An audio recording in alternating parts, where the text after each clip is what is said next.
Magandang hapon po sa inyong lahat mga kapatid at welcome po ulit sa Pananambahang Tagalog ng Green Hills Christian Fellowship.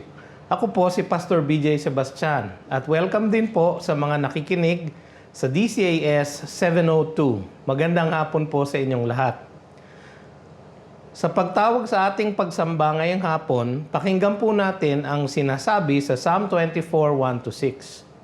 Ang lupa ay sa Panginoon at ang lahat ng narito, ang sanlibutan at silang naninirahan dito, sapagkat itinatag niya ito sa ibabaw ng mga dagat at itinayo niya sa ibabaw ng mga ilog.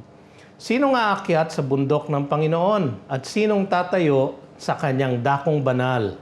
Siyang may malinis na kamay at may pusong dalisay na hindi nagtataas ng kanyang kaluluwa sa hindi totoo at hindi sumusumpa na may panlilinlang. Mula sa Panginoon, pagpapalay kanyang kakamtan at pagwawalang sala mula sa Diyos ng kanyang kaligtasan. Gayon ang salinlahi ng mga nagsisihanap sa kanya na nagsisihanap ng mukha ng Diyos ni Jacob. Tayo po ay manalangin. O dakilang Diyos na lumalang ng lahat ng nilalang, salamat po sa hapong ito na kami ay makamananambahan sa inyo. Kayo po ang siyang pumagitna sa aming piling at ikaw po, Panginoon, ang siyang maging laman ng aming puso't isipan sa hapong ito, sa aming pananambahan sa iyo. Kayo po ay aming pinupuri at niluluwalhati sa pangalan ni Jesus. Amen.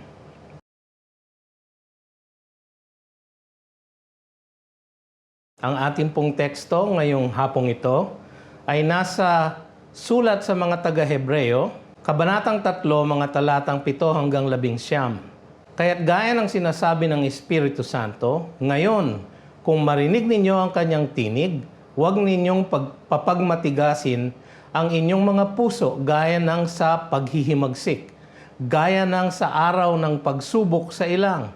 Doon ay sinubok ako ng inyong mga ninuno, bagaman nakita nila ang aking mga gawa sa loob ng 40 taon.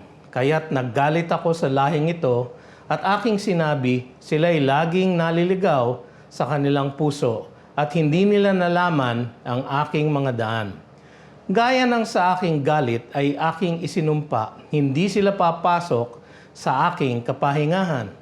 Mga kapatid, mag-ingat kayo na walang sino man sa inyo ang may pusong masama at walang pananampalataya na naglalayo sa buhay ng Diyos. Ngunit pag magpayuhan kayo sa isa't isa, araw-araw habang ito ay tinatawag na ngayon, upang walang sino man sa inyo ang papagmatigasin ng pagiging madaya ng kasalanan, sapagkat tayo'y nagiging kabahagi ni Kristo kung ating hinahawakang matatag ang pasimula ng ating pagtitiwala hanggang sa katapusan. Gaya ng sinabi, ngayon, kung marinig ninyo ang kanyang tinig, huwag ninyong papagmatigasin ang inyong mga puso na gaya ng sa paghihimagsik. Sino-sino ba sila na matapos makarinig ay naghimagsik? Hindi ba ang lahat ng umalis sa Ehipto sa pamamagitan ni Moises? Ngunit kanino siya galit ng 40 taon? Hindi ba sa mga nagkasala na ang mga katawan ay nabuwal sa ilang? At kanino siya sumumpa na hindi sila makakapasok sa kanyang kapahingahan, kung hindi sa mga sumuway? Kaya't nakikita natin na sila'y hindi nakapasok dahil sa kawalan ng pananampalataya.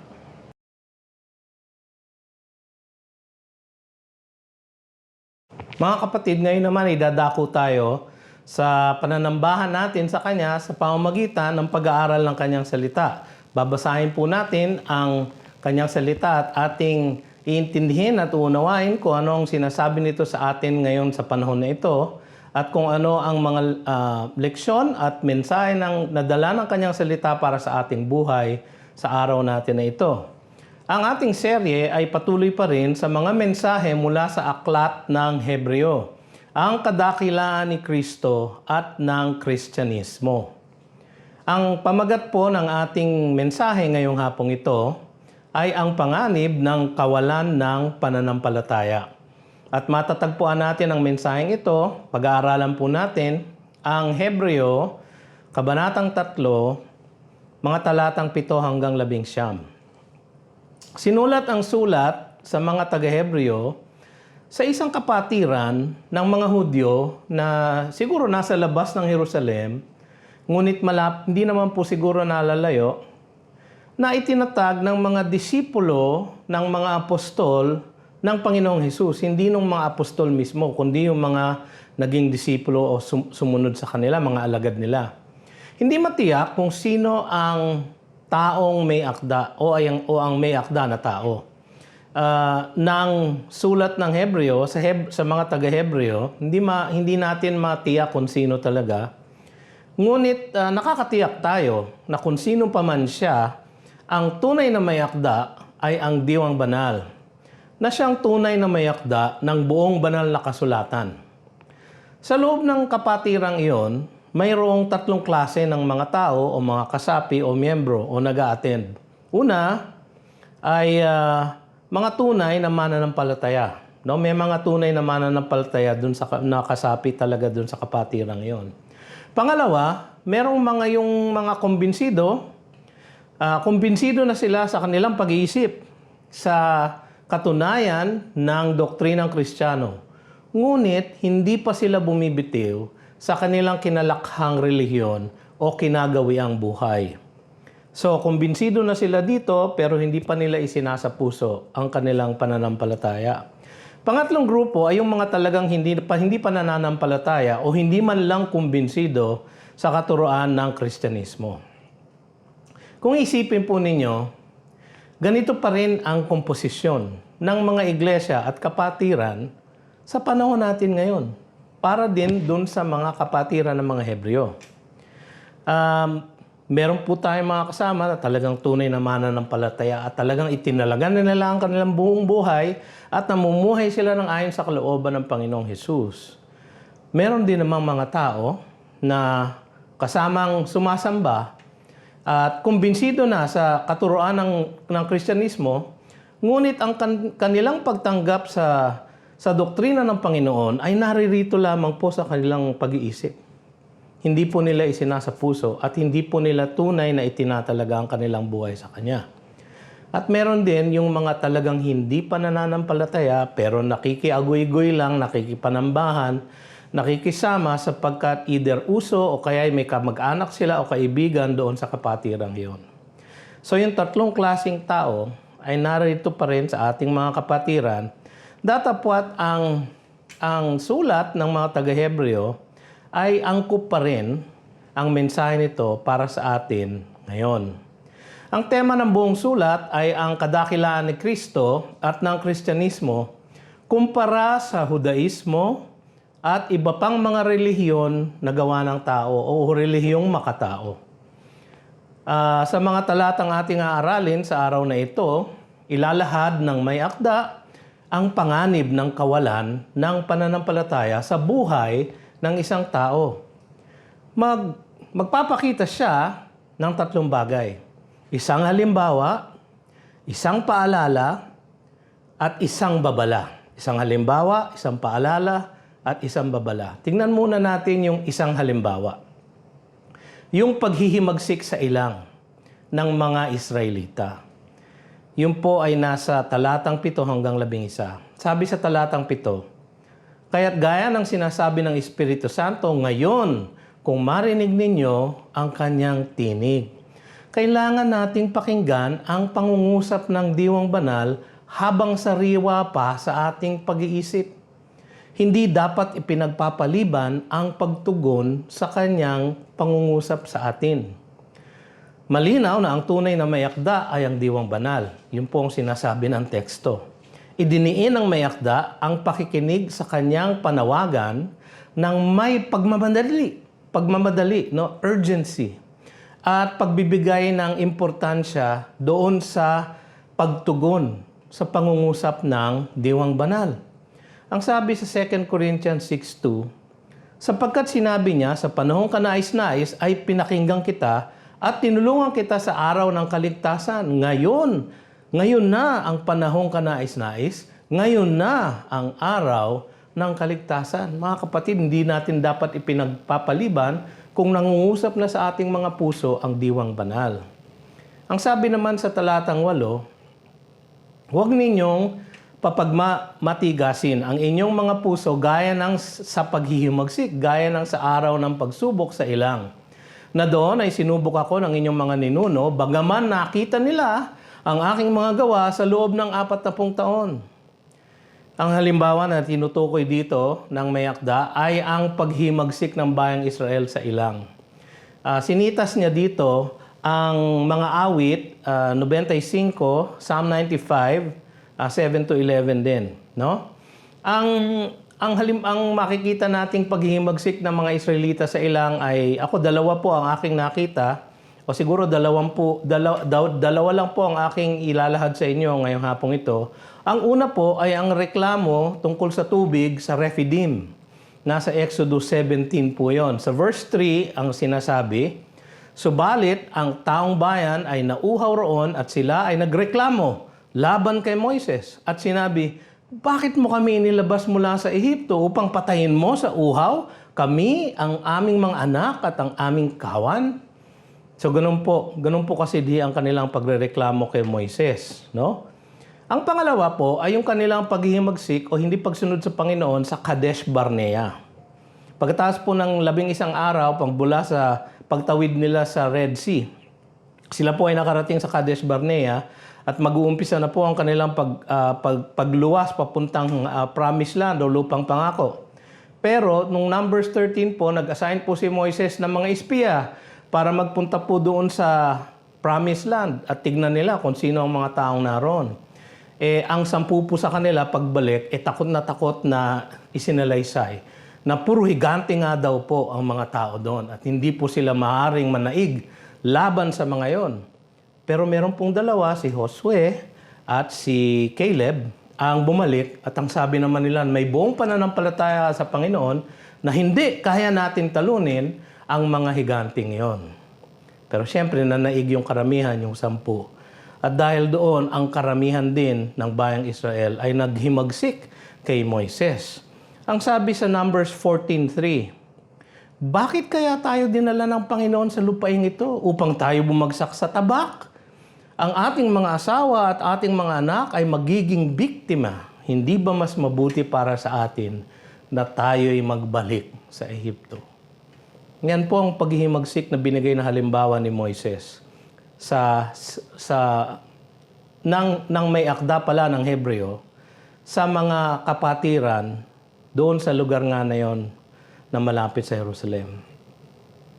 Kaya sabi sa verse 10, kaya't nagalit ako sa lahing ito at aking sinabi, sila'y laging naliligaw sa kanilang puso at hindi nila nalaman ang aking mga gadaan. Gaya ng sa aking galit ay aking sinumpa, hindi sila papasok sa aking kapahingahan.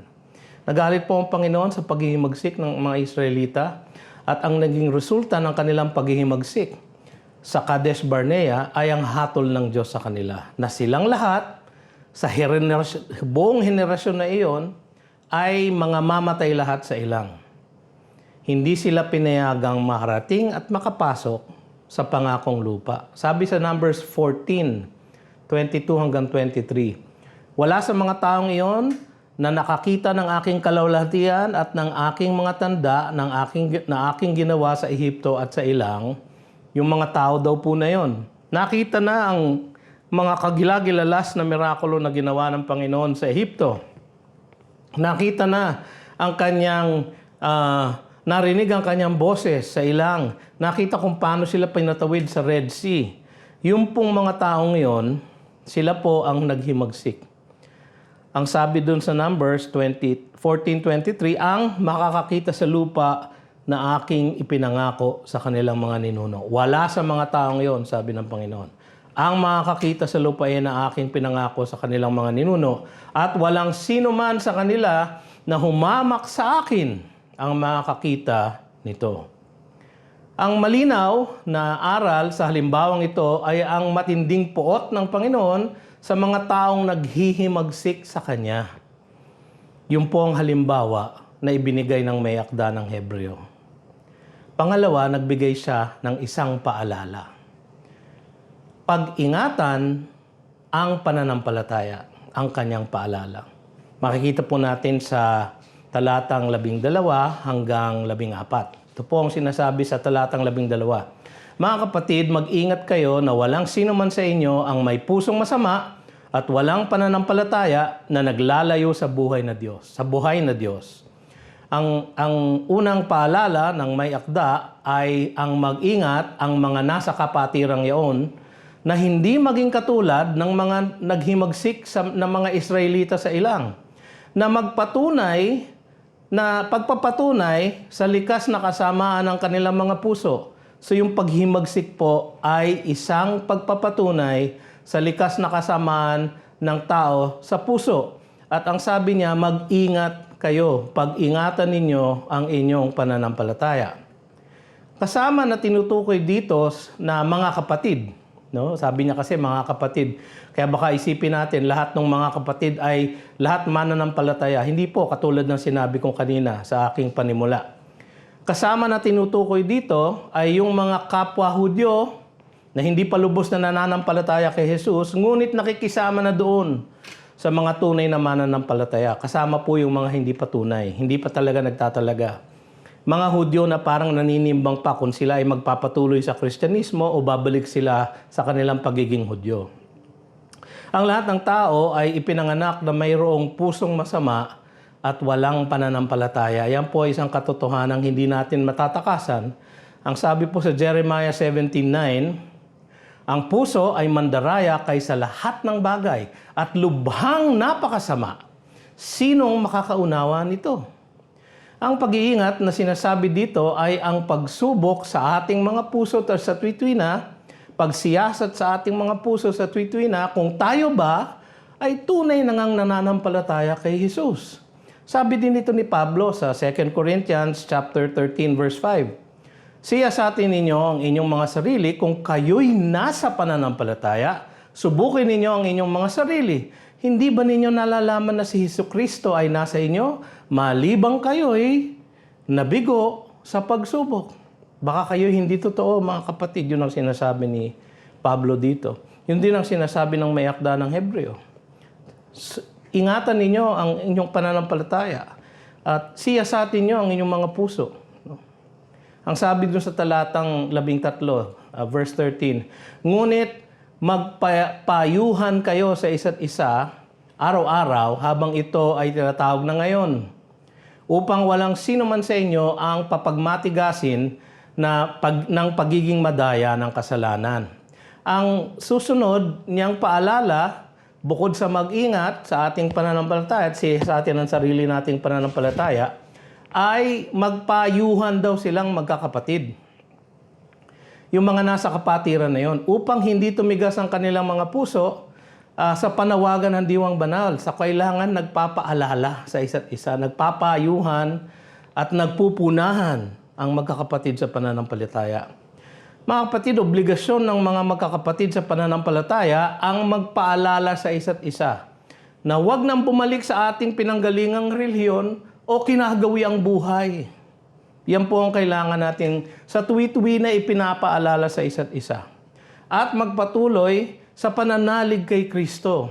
Yan po ang dahilan kung bakit po tayo nagtitipon-tipon o nagba-Bible study o nag-growth group upang tayo ay magpaalalahanan sa bawat isa na huwag nang bumalik sa ating kinalakhang relihiyon o tinalikurang relihiyon o di kaya sa tinalikuran natin na buhay. Huwag na tayong bumalik. Sabi sa James 5:20, ang nagpapanumbalik sa isang makasalanan mula sa pagkaligaw sa kanyang landas ay magliligtas ng kaluluwa mula sa kamatayan at magtatakip ng napakaraming kasalanan. Isa pong biyaya yon. Ang tuloy-tuloy na pagtanggi sa Ebanghelyo, mga kapatid, at tuloy-tuloy na pagsuway sa kalooban ng Panginoon ay magreresulta sa pagtigas ng ating puso at tiyak na kapahamakan. Yun po ang kanyang paalala dito. Magpayuhan kayo, magpaalalahanan kayo, magkakapatid, sapagkat ang tuloy-tuloy na pagtanggi sa tawag ng Diyos, sa panawagan ng Espiritu Santo, ang tuloy-tuloy na pagtanggi sa Ebanghelyo ng Diyos ay magiging pagsuway sa kalooban niya, at tuloy-tuloy na pagsuway sa kalooban niya ay magre-resulta sa pagtigas unti-unti ng ating puso at tiyak na kapahamakan. Sabi sa Hebrews 10:26, sapagkat kung sinasadya nating magkasala, matapos nating tanggapin ang lubos na pagkakilala sa katotohanan, ay wala nang natira pang alay para sa kasalanan. Wala na ho tayong pag-asa. Meron pong point na hindi na po tayo makapanunumbalik, hindi po natin alam kung saan yon. Wag na po natin subukin. Wag pong nagpapatuloy sa ating hindi pakikinig sa salita ng Diyos o hindi pagpuna, hindi pagtugon sa pangungusap ng diwang banal sa ating puso. Ang sabi sa verse 14, sapagkat tayo'y nagiging kabahagi ni Kristo kung ating hinahawakang matatag ang pasimula ng ating pagtitiwala hanggang sa katapusan. Ang katunayan ng pagiging kabahagi ng kaligtasang dulot ni Kristo o pagiging saved, no, ay ang pagtitiwala hanggang sa katapusan. Yun po ang ebidensya. Yun po ang katunayan. Yun po ang sinasabi ng verse 14. Marami ang mali ang unawa dito sa talatang ito, na ito daw ay nagsasabi na maaaring mawala ang ating kaligtasan o ang kaligtasan ng isang Kristiyano. Hindi po yun ang sinasabi nung talata. Malinaw po sa Biblia na hindi maaaring mawala sa mga tunay na mananampalataya ang kanilang kaligtasan. Hindi po maaari. Sabi sa John 6:39 ng ating Panginoon, at ito ang kalooban na nagsugo sa akin na sa lahat ng ibinigay niya sa akin ay huwag kong iwala ang anuman, kundi muli kong bubuhayin sa huling araw. Wala pong mawawala sa lahat ng binigay ng Diyos Ama sa Diyos Anak upang kanyang mailigtas. Sa Philippians 1:6 po, ang sabi ni Pablo, ako'y panatag sa bagay na ito na ang nagpasimula sa inyo ng mabuting gawa ay siyang magtatapos nito hanggang sa araw ni Hesukristo. Yung kanyang inumpisahan po sa ating buhay, hindi niya po pababayaan na hindi tapusin. Tatapusin po niya. Sabi sa 1 Peter 1:5, na sa kapangyarihan ng Diyos ay iniingatan sa pamamagitan ng pananampalataya para sa kaligtasan na nakahandang ipahayag sa huling panahon. Ipapahayag na po ang ating kaligtasan sa huling panahon. Kaya ang ating pong kaligtasan ay kinukupkop, pinoprotektahan, at pinoprotektahan ng Panginoon sa kanyang mga kamay. Pangatlo po, so nagbigay po siya ng isang halimbawa, yung paghihimagsik. Nagbigay po siya ng isang paalala, yung pong pag-ingatan natin ng ating pananampalataya. At huli po sa lahat, nagbigay siya ng isang babala. Pagkawala ng pananampalataya. Ito po ang kanyang babala sa mga talatang 15 hanggang 19. Sabi sa verse 15, gaya ng sinasabi, ngayon, kung marinig ninyo ang kanyang tinig, huwag ninyong papagmatigasin ang inyong mga puso na gaya ng sa paghihimagsik. Inulit po niya yung pong Psalm 95:7. Sinitas niya po ulit sinitas po ulit ng may akda ng Hebreo, yung pong Psalm 95:7 and 8 sa talatang ito, upang idagdag ang isang babala sa kanyang halimbawa at paalala. So nagbigay siya ng halimbawa, nagbigay siya ng paalala, ngayon nagbibigay siya ng babala. Sabi sa verse 16, sino ba sila na matapos makarinig ay naghimagsik? Sino ba yung naghimagsik? Hindi ba ang lahat ng umalis sa Ehipto na sa pamamagitan ni Moises? Yung pong henerasyon na yon. Tinutukoy dito ang mga binibigyan ng babala ng may akda. Ang mga katulad ng mga Israelitang pinalaya ni Moises magmula sa pagkaalipin sa Ehipto. Yung mga kasama ni Moises na yon. Alam nyo, masyado pong pribilehiyado itong mga kasama ni Moises na ito na unang henerasyon na lumabas sa Ehipto. Bakit? Nakita nila ang kapangyarihan ng Diyos sa mga salot na kanyang iginawad sa mga taga-Ehipto. Yung pong 10 salot. Nakita nila ang kapangyarihan ng Diyos kung paano niya iginawad yun sa mga taga-Ehipto. Nakita nila at naranasan nila ang pagliligtas ng Diyos sa kanila sa pamamagitan ng dugo ng mga tupa na naging tanda ng nalalampasan sila ng anghel ng kamatayan. na pinadala ng Diyos para lipulin ang mga panganay ng mga taga-Ehipto. So ang kanilang mga tahanan, ang kanilang mga mag-anak ay nilampasan. Ito po yung Pasko, yung Passover, no? Dahil po meron dugo ng tupa na kanilang inalagaan, na kanilang inilagay sa poste ng kanilang mga pintuan. Ang sabi sa Exodus 12:13, ang dugo ay magiging sa inyo'y isang tanda sa mga bahay na inyong kinaroroonan. Kapag aking nakita ang dugo, lalampasan ko kayo at walang salot na papatay sa inyo kapag pinuksa ko ang lupain ng Ehipto. Nakita po ng henerasyon na yon, nakita ng buong henerasyon at naging saksi sila sa mga makapangyarihang gawa ng Diyos. Ang siya ring nagrebelde sa Kanya sa ilang at sila ay hinatulan ng Diyos ng kamatayan. Sabi sa verse 17, ngunit kanino siya galit ng 40 taon? Bakit 40 taon? 40 taon po silang pinag-ikot-ikot sa ilang. Hindi ba sa mga nagkasala na ang mga katawan ay nabuwal sa ilang?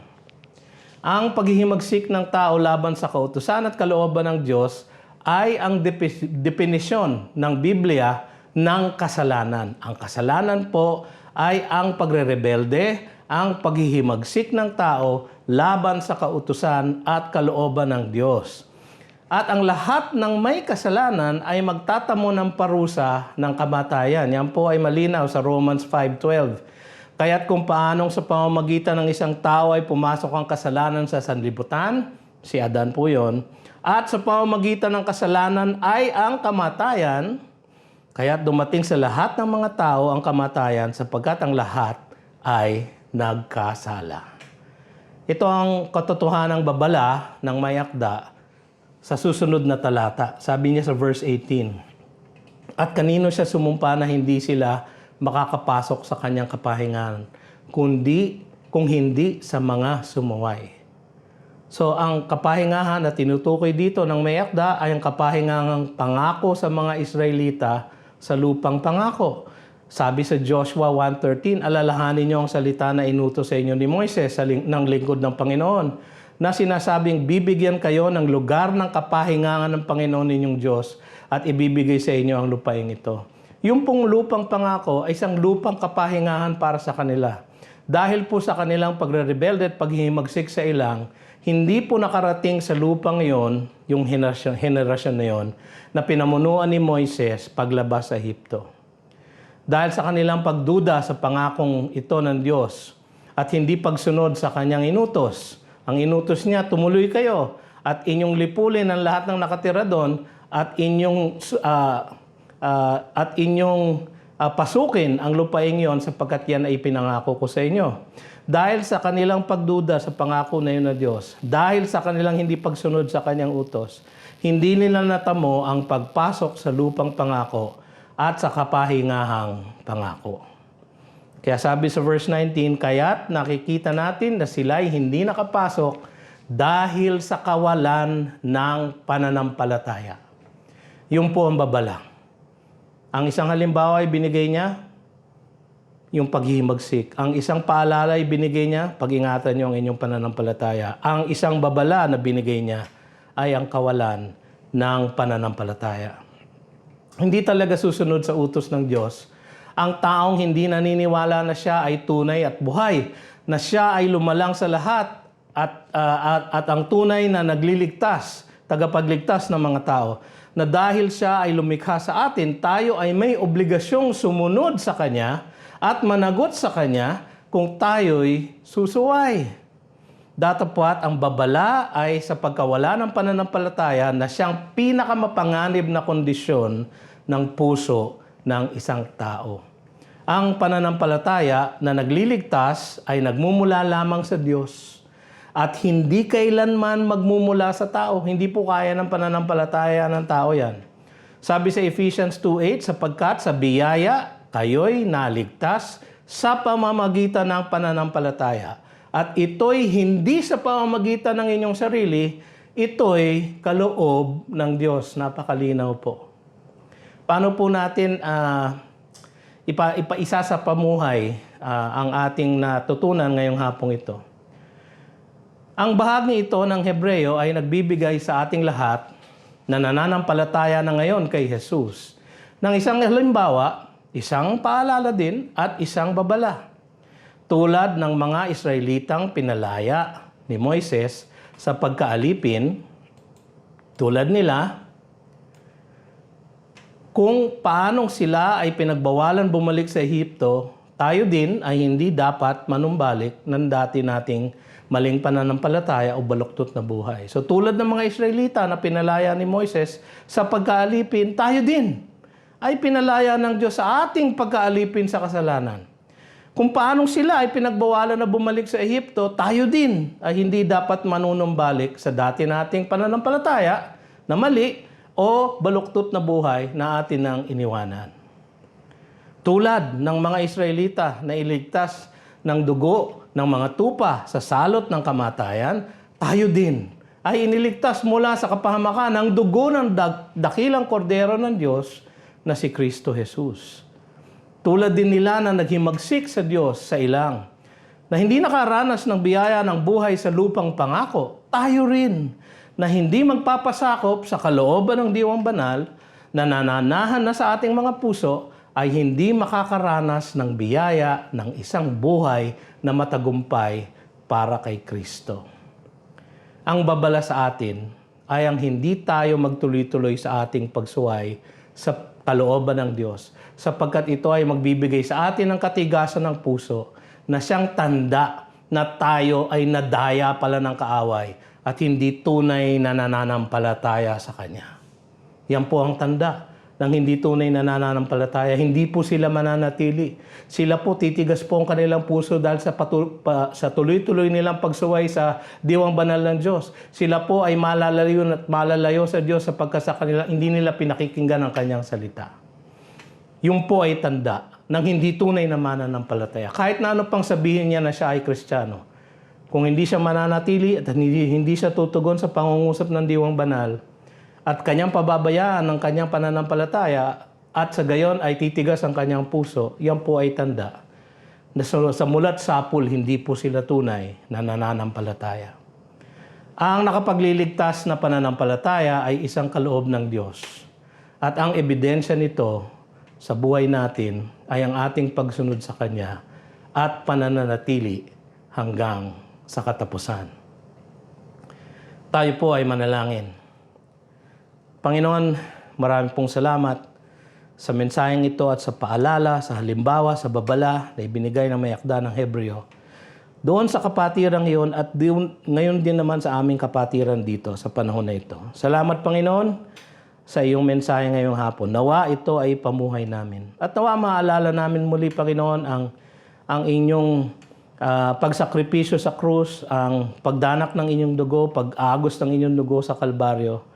At sa aming paglapit sa inyo sa pamamagitan ng inyong hapag at dulang ngayong hapong ito, ay ipaalala nyo sa amin muli at isariwa sa aming mga puso ang aming dakilang kaligtasan kay Kristo. Ito po ang aming samot dalangin sa pangalan ni Jesus.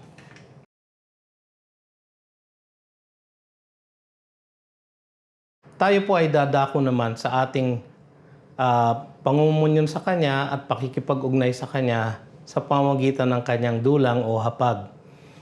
Sa ating paglapit sa Kanya, ito po ay tandaan natin. Unang Korinto, 11, 27 hanggang 29. Kaya't ang sino mang kumain ng tinapay o uminom sa kopa ng Panginoon na sa paraang hindi nararapat, ay magkakasala sa katawan at dugo ng Panginoon. Siyasatin ninyo ang inyong sarili at saka kumain ng tinapay at uminom sa kopa. Dahil po sa kautusan niyan ay tayo po ay mananahimik at tayo mananalangin sabay-sabay ng pangungumpisal sa Kanya ng ating mga kasalanan.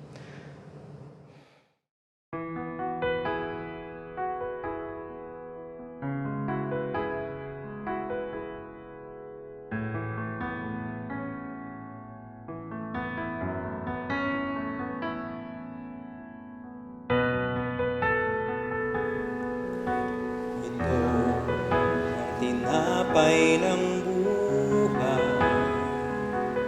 kanin mo makibahagi. Ito ang tinapay ng buhay, kanin mo makiisa. Yan ang katawan binayubay upang ikaw ay mabuhay. Yan ang katawan naghirap upang iyong kamtan ang buhay na walang hanggan. Ito ang saro ng bagong tipan, inumin mo at makibahagi. Ito ang saro ng bagong tipan, inumin mo at makiisa. Yan ang dugong dumanak upang ikaw ay luminis. Yan ang dugo ni Kristo na para sa iyo doon sa Kalbaryo ay tumigis. Ito ang tinapay ng buhay, ito ang saro ng bagong tipan. Yan ang katawang binayubay, yan ang dugong itinigis. Ito ang aking patunay, ako'y kasama niyang namatay. Ito ang aking ipahayag na magbabalik si Jesus na buhay.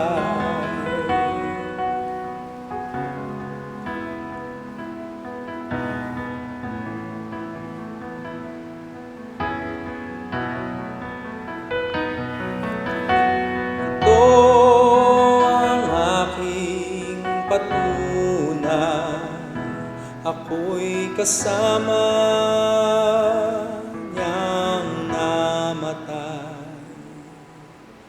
Ito ang aking ipahayag na magbabalik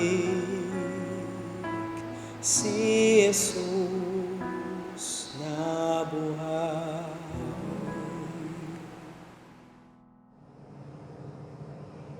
O Diyos na mahabagin sa lahat, lumalapit po kami at idinulog namin sa iyo ang aming mga pagkakasala sa iyo sa hapong ito. Tanggapin niyo, Panginoon, ang aming pangungumpisal. At takpan niyo kami, Panginoon, ng dakilang dugo ng aming tagapagligtas na si Jesus. Patawarin niyo kami sa aming mga pagkakasala sa inyo at mga pagkukulang sa inyo. Pagindapatin niyo kami ngayong hapong ito sa aming paglapit sa inyong hapag. Basbasan mo ang mga elemento ng aming banal na hapunan sa oras na ito. Ang tinapay at saro na siya namang nagpapaalala sa amin sa dakilang pagkakamatay at sakripisyo ni Jesus para sa amin sa krus ng Kalbaryo. Pagindapatin niyo po ang lahat ng aming gagawin sa hapong ito sa aming pakikipag-ugnay sa inyo. Ito ang aming samot dalangin sa pangalan ni Jesus. Mga kapatid, ang maaari lamang pong kumuha ng tinapay at saro o ang mga mangumunyon sa Panginoon ay yung mga tumanggap na sa Kanya, sapagkat ito po ay isang pag-aalaala ng Kanyang dakilang kaligtasan na Kanyang iginawad sa atin. So kung hindi pa kayo tumatanggap at hindi pa kayo nagtatalaga ng inyong sarili sa Kanya, ay wala pa kayong aalalahanin na kaligtasan. Pero kung lalapit po kayo ng taos-puso, siya po ay tatanggap sa inyo. At kayo po ay pwedeng makipanambahan at makipag-ugnay sa Kanya sa pamamagitan ni Jesus. Ngayon naman po ay kumuha po tayo ng kaprasong tinapay o biskwit at tayo po ay aalalahanin natin ang pagkakadurog ng Kanyang katawan sa krus. Ang sabi sa unang Korinto, kabanatang 11, mga talatang 23 hanggang 24, sapagkat tinanggap ko sa Panginoon ang ibinigay ko naman sa inyo, na ang Panginoong Hesus ng gabing siya'y ipinagkanulo, ay dumampot ng tinapay, at nang siya'y makapagpasalamat, ito ay kanyang pinagputol-putol at sinabi, ito'y aking katawan na pinagputol-putol para sa inyo. Gawin ninyo ito sa pag-aalaala sa akin. Alalahanin po natin siya.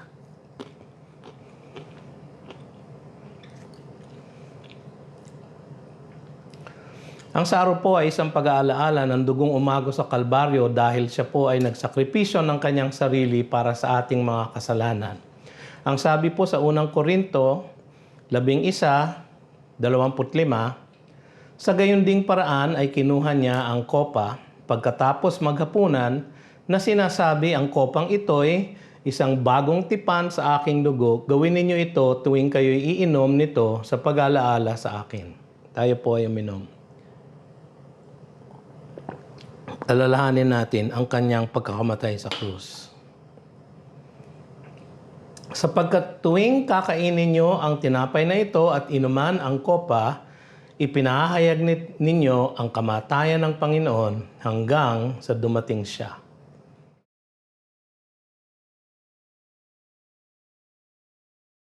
Tayo mga kapatid ay manalangin muli ng isang panalangin pangwakas.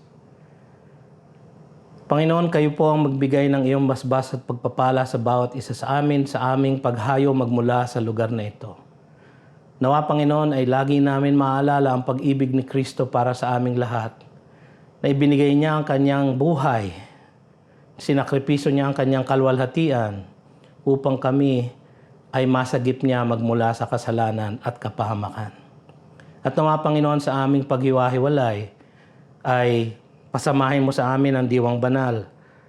Maging tunay nawa, Panginoon, ang diwang banal na siyang nananahan sa aming mga puso at nagpapaalala sa amin sa araw-araw na kami ay dapat mabuhay ng ayon sa iyong salita at ayon sa iyong kalooban. Ito ang aming samot dalangin, Panginoon, at pinupuri ka namin at niluluwalhati magpakailanman sa pangalan ni Jesus. Amen. Magandang hapon po sa inyong lahat at sa mga nakinig sa amin sa DCAS 702, sana po ay makinig kayo muli. Magandang hapon.